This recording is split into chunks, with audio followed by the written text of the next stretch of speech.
ബംഗ്ലാദേശ് പ്രധാനമന്ത്രിയായി താരിഖ് റഹ്മാൻ ചുമതലയേറ്റപ്പോൾ ആദ്യം ഓടിയെത്തിയ രാജ്യങ്ങളിലൊന്ന് ഇന്ത്യയായിരുന്നു. ഇന്ത്യ അദ്ദേഹത്തെ തങ്ങളുടെ രാജ്യം ഇന്ത്യ സന്ദർശിക്കാനായി ക്ഷണിക്കുകയും ചെയ്തു. പിന്നീട് വന്ന വാർത്തകൾ അത്ര സുഖകരമായിരുന്നില്ല.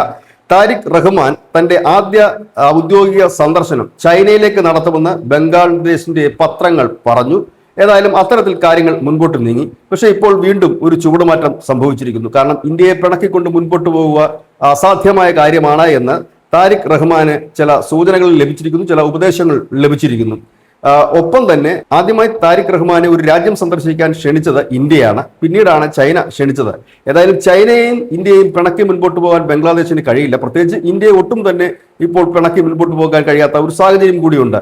കാരണം നദീജല കരാറുമായി ബന്ധപ്പെട്ട ചർച്ചകളൊക്കെ നടക്കേണ്ടതായിട്ടൊക്കെ ഉണ്ട്. ഇങ്ങനെ ഒരു സാഹചര്യം കൂടി നിലനിൽക്കുന്നു. ഇപ്പോഴേതായാലും ബംഗ്ലാദേശിന്റെ പ്രധാനമന്ത്രി താരിഖ് റഹ്മാന്റെ ആദ്യ ഔദ്യോഗിക സന്ദർശനത്തിന് തെരഞ്ഞെടുത്തിരിക്കുന്ന രാജ്യം മലേഷ്യയാണ്. മലേഷ്യ തെരഞ്ഞെടുക്കുമ്പോൾ താരിഖ് റഹ്മാൻ ചില ഉദ്ദേശങ്ങൾ കൂടിയുണ്ട്. കാരണം കഴിഞ്ഞ കുറെ കാലമായി ഇന്ത്യയുമായി അടുത്ത ബന്ധം സ്ഥാപിച്ചിരിക്കുന്ന ഒരു രാജ്യമാണ് മലേഷ്യ.